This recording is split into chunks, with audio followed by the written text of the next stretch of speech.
Hello friends, thanks for watching Fundoos channel. So ये Fundoos channel का very first video है जो कि आप सबों के लिए अवेलेबल है। अभी इसमें हम लोग बेसिकली कवर करेंगे current affairs, basic information, travel guide, food explore, there would be much more, right. So overall allrounder होने वाला है। तो करंट अफेयर्स में जो अभी जो सबसे हॉट टॉपिक चल रहा है वो है बैंक मर्जिंग, राइट। सो बहुत ही फाइनल स्टेज पे है बैंक मर्जिंग। सो क्या क्या बेनिफिट हो सकता है, क्या क्या इम्पैक्ट हो सकता है बैंक मर्जिंग से। सो बैंक मर्जिंग में बेसिकली जो मेजर जो इम्पैक्ट होगा, बेनिफिट तो आपको बाद में आते हैं, मेजर जो इम्पैक्ट होगा वो होगा कि अगर कहीं किसी बेनिफिशरी में आपने अपने बैंक अकाउंट को ऐड किया है, सपोज़ कि आप या तो विड्रॉ कर रहे हो ऑटोमेटिकली आपके बैंक अकाउंट में आ रहा है, या डिपॉजिट कर रहे हैं किसी इन्वेस्टमेंट पे जो आपके बैंक से कट होकर आपके डिपॉजिट अकाउंट में जा रहा है, तो वो सारे इम्पैक्ट होंगे या हो सकते हैं। वो क्यों हो सकते हैं? क्योंकि जो बैंक के डिटेल्स है वो चेंज हो रहे हैं। बैंक के जो दो यूनिक डिटेल्स होते हैं वो होते हैं IFSC कोड और MICR कोड। सो जब भी बैंक मर्ज हो रहे हैं, सपोज़ कि अगर कॉर्पोरेशन बैंक मर्ज हो रहा है यूनियन बैंक से, तो कॉर्पोरेशन बैंक का जो IFSC कोड होगा पहले का वो डिफरेंट होगा, राइट। MICR कोड होगा वो डिफरेंट होगा ना। अभी जब वो यूनियन बैंक में मर्ज हो जाएगा या हो गया है अभी, तो उसका वो डिटेल्स चेंज हो जाएगा, जो बेसिक डिटेल्स है वो चेंज होगा। जो आपके जो ऑनलाइन ट्रांजेक्शन्स है, मैं एग्जांपल देता हूँ, जैसे आपके LIC में अभी आपका अकाउंट लिंक होता है, तो आपके जो पैसे जो मैच्योरिटी पे आते हैं वो आपके डायरेक्ट अकाउंट में आ जाते हैं, या फिर NPS का हो गया या APY का हो गया, जो पैसे आपके कटते हैं या फिर आप विड्रॉ करते हो तो आपके किसी अकाउंट में जाते हैं वो, ठीक है। तो वो होगा नहीं, क्योंकि वो फेल हो सकता है, क्योंकि आपके डिटेल्स अभी मिसमैच करेंगे वहाँ पे। सो बेस्ट ऑप्शन है कि आप अपने इन्वेस्टमेंट अकाउंट को देखिए कि आपके अकाउंट्स अभी भी सही है क्या, आपके बैंक मर्ज तो नहीं हुआ। अगर मर्ज हो गए तो आप थोड़ा सा एफर्ट्स करके और उसके डिटेल्स आप चेंज कर सकते हैं बहुत ही ईजिली। सो आज के सेशन में बेसिकली हम लोग कवर करेंगे कि अगर आपके पास NPS अकाउंट है, चाहे वो Tier 1 का हो या Tier 2 का हो, तो आप कैसे बैंक अकाउंट्स चेंज कर सकते हैं, वो भी घर पे बैठे बिना कहीं गए। बेसिकली दो ऑप्शन होता है किसी भी डिटेल्स को चेंज करने का। एक होता है मैनुअल, एक होता है ऑटोमेटेड, राइट। सो मैनुअल होता है, उसमें आपको मैनुअली सब सारे डिटेल्स फॉर्म पे फिल करने पड़ेंगे, सबमिट करना पड़ेगा फिज़िकली जाके, वेरिफिकेशन होगा, उसका टाइम लगता है, और फिर वो सिस्टम में अपडेट हुआ तो हुआ, नहीं तो आपको बार बार वो फॉलोअप करना पड़ेगा। दूसरा ऑटोमेटेड वे इलेक्ट्रॉनिक वे के थ्रू होता है। ऑटोमेटेड मीन्स इलेक्ट्रॉनिक वे, राइट। तो इलेक्ट्रॉनिक वे में आप क्या करते हैं, आप खुद से ऑनलाइन वो सारे डिटेल्स सबमिट करते हैं, eKYC करवाते हैं, और हो गया आपका बैंक डिटेल्स अपडेट हो गया वहाँ पे, ठीक है। इसमें भी ऑटोमेटेड आपके पास मैसेज आ जाता है, कंफर्मेशन आ जाता है बेसिकली, हाँ, कि आपके डिटेल्स अपडेट हो गए, आप लॉगिन करके वेरीफाई कर सकते हैं। तो बेसिकली जो आपके सिक्योर इन्वेस्टमेंट्स हैं, जिसमें से कुछ जो सिक्योर इन्वेस्टमेंट्स हैं वो है आपके NPS हो गए, या फिर आपके APY, मतलब अटल पेंशन योजना, EPF या फिर PPF, राइट। सो ये सारे डिटेल्स आपके सिक्योर इन्वेस्टमेंट्स में नॉर्मली आते हैं। NPS भी मान के चलो आता है, वो थोड़ा मार्केट से भी लिंक है, बट है गवर्नमेंट्स के इन्वेस्टमेंट प्लान ही, राइट। सो आज हम लोग जो कवर करेंगे वो NPS में आप कैसे बैंक डिटेल्स अपडेट कर सकते हो, वो स्टेप्स हम लोग कवर करेंगे। मैंने काफ़ी एक्सप्लोर किया था इसको पहले, कि मेरे को भी चेंज करना था, कैसे ये चेंज कर सकते, बट मेरे को ज़्यादा डिटेल्स नहीं मिला, तो मैं सोचा कि मैं ही एक यूज़फुल वीडियो बनाता हूँ और देखता हूँ कि ये डिटेल्स हम अपडेट कर सकते हैं कि नहीं, विदाउट कहीं विज़िट फिज़िकली विज़िट किए हुए। सो मैंने एक वे फाइंड आउट किया और इससे मैं वो डिटेल्स अपडेट कर सकता हूँ, ठीक है। मैं इस वीडियो में सिर्फ कवर करूँगा NPS का, बाकी के APY, EPF और PPF की जो डिटेल्स हैं या अदर जो भी इन्वेस्टमेंट है आपके, ठीक है, उसके डिटेल्स में ट्राई करूँगा नेक्स्ट वीडियो में कवर करने का। सबसे पहले NPS के हाइलाइट्स हम लोग समझ लेते हैं, राइट। सो NPS के हाइलाइट्स में है कि आप सब कुछ ऑनलाइन कर सकते हो, राइट। NPS ओपन आप ऑनलाइन कर सकते हो, आपको किसी का हेल्प लेने का भी ज़रूरत नहीं है, राइट। कहीं आपको जाने का ज़रूरत नहीं है। आपको कुछ एक बेसिक इन्फॉर्मेशन चाहिए, आधार कार्ड चाहिए, बैंक का जो पासबुक होता है उसका ज़ेरॉक्स चाहिए होता है, राइट। और एक चेक जो होता है कैंसिल चेक, राइट, उसका एक फ़ोटो और एक सेल्फ सिग्नेचर का इमेज चाहिए होता है और बस हो गया, और आप ऑनलाइन सेल्फ रजिस्ट्रेशन एनपीएस का कर सकते हैं, आपका अकाउंट ओपन हो गया, राइट। सब कुछ ऑनलाइन है। सो ये एनपीएस है, 2 टाइप्स ऑफ अकाउंट आपको प्रोवाइड करता है। टीयर 1 विच इज़ कंपलसरी, आप जब भी आप एनपीएस ओपन करते हैं तो टीयर 1 तो बाय डिफ़ॉल्ट होगा ही, और बेसिकली ये टीयर 1 जो होता है वो ही पेंशन फंड का अकाउंट है। सो पेंशन फंड का मतलब इसमें आपको बहुत सारे बेनिफिट्स तो हैं ही, मतलब 60 इयर्स होने पे आप इसका बेनिफिट उठा सकते हो। बीच बीच में कुछ एक कंडीशन में आप विड्रॉ कर सकते हो, बट वो लिमिटेड है। सपोज 25% आप मैक्स कर सकते हो मे बी आफ्टर 5 ईयर्स, सो ऐसा कुछ है, वो आप एक बार डबल कंफर्म कर सकते हैं, वो चेंज भी हो सकता है बहुत, राइट। बट टीयर 1 में एक बेनिफिट ये है कि आपका जो एनपीएस अकाउंट है वो टैक्स स्लेव में नहीं आता है, मतलब वो आपको बेनिफिट मिल जाता है टैक्स पे। आप इसमें जितना भी कंट्रीब्यूशन करते हो आपको 50% जो है, सॉरी 50,000 जो है वो आप टैक्स रिफंड क्लेम कर सकते हो। दिस 50,000 एबव 80C, मतलब अगर मैं 80C बोलूँ तो 1,50,000 का जो आपका कंट्रीब्यूशन है, इसके ऊपर भी 50,000 का आप एक्स्ट्रा बेनिफिट ले सकते हो।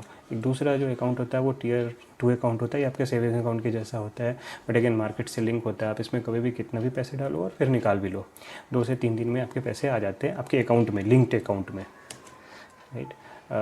बहुत ही ईजी है टीयर 2 विड्रॉ, ठीक है। जैसे मैंने बोला 2 से 3 दिन में, एप्लीकेशन के थ्रू भी आप निकाल सकते हो। इसका एनपीएस का एप्लीकेशन है, ई एनपीएस, तो आप निकाल लो, वो 2 से 3 दिन में फिर आपके अकाउंट में पैसे भी आ जाते हैं, ठीक है। आज जो हम लोग बेसिकली कवर करेंगे वो है अपडेट पर्सनल डिटेल्स। तो एनपीएस में आप पर्सनल डिटेल्स कैसे अपडेट कर सकते हो, सिग्नेचर हो सकता है, पिक्चर हो सकता है, बैंक डिटेल्स हो सकता है, तो ये सारे डिटेल्स हम कैसे अपडेट करें, कहीं फिजिकल विजिट करना पड़ेगा या ऑनलाइन कर सकते हैं। तो यस, ऑनलाइन कर सकते हैं, और मैं वो स्टेप आपसे आज शेयर करने वाला हूँ, राइट। आप एनपीएस का स्टेटमेंट ऑनलाइन कभी भी रिट्रीव कर सकते हैं, आपके ईमेल पे तो वो स्टेटमेंट आता ही है, बट आप कभी भी चाहें तो आप इसके ई एनपीएस वेबसाइट पे आप लॉगिन करें और स्टेटमेंट आप निकाल लें कभी भी। रेट ऑफ इंटरेस्ट या रेट ऑफ इन्वेस्टमेंट आप बोल लीजिए। सो इसमें रेट ऑन इन्वेस्टमेंट होता है, मैंने जो भी पैसा टीयर 1 और टीयर 2 में डिपॉजिट किया वो मेरा इन्वेस्ट हो गया, और उस पर जो रिटर्न मिलता है मेरे को, so that is called rate on investment. सो मैंने पहले इन्वेस्ट किया और फिर मेरे को वहाँ से रिटर्न मिला, तो उसको मैं बोलता हूँ रिटर्न ऑन इन्वेस्टमेंट, ठीक है। सो ये भी आप कितने आपको रिटर्न हुए, 10% हुए, 15% हुए, 24% हुए, ये आप वहाँ पे एप्लीकेशन में या फिर इसके वेबसाइट पे आप देख सकते हो अपना लॉगिन करके। और सबसे बेस्ट है आप इसका जो इंक्वायरी सेक्शन है वो बहुत ही अच्छा है। आप ऑनलाइन इंक्वायरी करो किसी भी टॉपिक पे, किसी भी क्वेरीज़ पे, आपको रिस्पांस अच्छा आता है। 24 आवर्स टू मैक्सिमम 48 आवर्स में आपको रिस्पांस आ जाता है। मैं 48 आवर्स बोल रहा हूँ तो वर्किंग आवर्स, राइट। सो ये सब है बेनिफिट, इसका सर्विस अच्छा लगा मेरे को। सो ये सारे डिटेल्स हैं, आप अपडेट कर सकते हैं। आप अपना फ़ोटो, सिग्नेचर, बैंक डिटेल्स, तो अगर आप अपना बैंक डिटेल्स अपडेट करना चाहते हैं तो ये वाले ऑप्शन को सेलेक्ट कीजिए। सो ये ऑप्शन कब आता है, कैसे आता है, ये मैं आपको नेक्स्ट स्क्रीन पे बताता हूँ। सो सबसे पहले आपको तो लॉगिन करना पड़ेगा E N P S N S D L पे। आपके पास अगर प्रैन डिटेल्स है, आपका उसके पास पासवर्ड है, तो आप यहाँ पे लॉगिन विथ प्रैन और आई पिन पे क्लिक कीजिए और आप लॉगिन हो जाएंगे अपने अकाउंट में। आप इसका यूआरएल देख सकते हैं स्क्रीन पे। जब आप इसमें लॉगिन करेंगे, राइट, सो ये जो स्क्रीन है इसमें बेसिकली आपको दिखेगा कि यूज़र आईडी आपको इंटर करना है, पासवर्ड इंटर करना है, कैप्चा इंटर करना है। So basically user ID is your Pran number. जब भी आप एनपीएस ओपन करते हैं तो आपको प्रैन नंबर, एक यूनिक नंबर आपको दिया जाता है, वो यहाँ पे इंटर कीजिए। आपको कॉरेस्पॉन्डिंग पासवर्ड आपको पता होगा, आप पासवर्ड कीजिए और फिर जो इसका आंसर है कैप्चा उसको आंसर दीजिए और सबमिट। तो इससे क्या होगा कि आपका लॉगिन हो जाएगा, और जैसे ही आपका लॉगिन होगा आपको एक स्क्रीन दिखेगा। ये स्लाइड में आप देख सकते हैं आपको 2 स्क्रीन दिख रहे हैं, राइट। तो जो ऊपर का जो स्क्रीन है, टॉप स्क्रीन, उसमें देखिए आपको मेन्यू दिख रहा होगा वहाँ पे, transact online, investment summary, demographic changes, grievance views, exit from NPS and password management, right. जब आप डेमोग्राफिक चेंजेस पे क्लिक करते हैं नीचे वाले स्क्रीन पे देखिए, उसमें सबसे नीचे आपको अपडेट पर्सनल डिटेल्स का एक ऑप्शन दिखता है, तो मैंने येलो में हाईलाइट किया है। तो आप इस पर क्लिक करेंगे। क्लिक करने के बाद आपको एक छोटा सा फॉर्म ओपन होगा ये, और वहाँ आपको सेलेक्ट करना पड़ेगा कि आप क्या करना चाहते हैं, क्या मॉडिफिकेशन करना चाहते हैं। सो आप यहाँ पे बैंक डिटेल्स अपडेट आप यहाँ पे कीजिए, आप देख सकते हैं और क्या क्या ऑप्शन है यहाँ पे। आप यहाँ पे नॉमिनी डिटेल्स भी अपडेट कर सकते हैं या अपना फ़ोटो या सिग्नेचर भी अपडेट कर सकते हैं। So let's go with bank details update. Bank details update करने के बाद जो पहला जो स्क्रीन आता है उसमें ये दो ऑप्शन रहते हैं। या तो आपने ऑलरेडी ये डिटेल सबमिट कर दिया है और आपको उसका रिक्वेस्ट स्टेटस देखना है उस रिक्वेस्ट का, तो आप सेलेक्ट कीजिए व्यू रिक्वेस्ट स्टेटस। अदरवाइज आप पहली बार अगर बैंक डिटेल्स अपडेट करने के लिए सबमिट कर रहे हैं तो उसे सेलेक्ट कीजिए जो very first option, and then you will be getting option tier 1 का चेंज करना है बैंक डिटेल्स या टियर 2 का चेंज करना है। इसमें और ऑप्शन है, बोथ ऑप्शन नहीं है, राइट। तो या तो आप एक बार में टियर 1 का चेंज कर सकते हैं और जब टियर 1 का हो जाए तो फिर टियर 2 का भी कर लीजिए, ठीक है। सो एक के बाद एक कर सकते हैं, दोनों एक साथ इसमें ऑप्शन अभी नहीं था। सो आप टियर 1 का सिलेक्ट कीजिए और अपडेट बैंक डिटेल्स कीजिए। फिर एक नया स्क्रीन ओपन होता है जिसमें आप देखते हो उसमें आपका एग्जिस्टिंग जो बैंक डिटेल्स लिंक्ड है उसका डिटेल्स आता है और उसके जस्ट नीचे आपको फिल करना पड़ता है नए बैंक डिटेल्स। आप सारे नए बैंक डिटेल्स जो भी है आप इसमें देख रहे होंगे, IFSC कोड है और सबसे नीचे MICR कोड है, राइट। सो ये सारे जो डिटेल्स हैं आप रेडी रखें अपने पास, और जब ये फॉर्म आता है आपके सामने तो आप इसमें सारे डिटेल्स फिल कर दें। और सिर्फ फिल करना ही नहीं है, आपको इसमें एक प्रूफ भी अटैच करना है। सो प्रूफ आप क्या क्या कर सकते हैं, आपके पास या तो कैंसिल चेक होने चाहिए या तो फिर बैंक का पासबुक होना चाहिए। अगर अब मैं बैंक का पासबुक बोल रहा हूँ तो पासबुक का इमेज होना चाहिए आपके पास, PDF बना लें आप उसको, वो भी अटैच कर सकते हैं, राइट। और bank certificate, right. So bank certificate आपको विज़िट करना पड़ेगा, अगर नहीं है तो विज़िट कीजिए और आपके पास स्टाम्प किया हुआ एक बैंक सर्टिफिकेट मिल जाता है, आप उसको भी अपलोड कर सकते हैं। बैंक पासबुक में आप क्या कर सकते हैं, आप स्टेटमेंट ट्रांजेक्शन्स एक सेक्शन होता है, अगर सपोज़ कि आपका PNB है, SBI में या कहीं और भी है तो आप वहाँ पे स्टेटमेंट ऑनलाइन निकाल सकते हैं। 2 महीने का स्टेटमेंट निकाल लीजिए आप, ठीक है। और उसमें आपके सारे डिटेल्स रहते हैं। स्टेटमेंट आप जब निकालेंगे तो आपका नेम, आपका एड्रेस, IFSC कोड वगैरह सब, अकाउंट नंबर वहाँ पे मेंशन रहता है।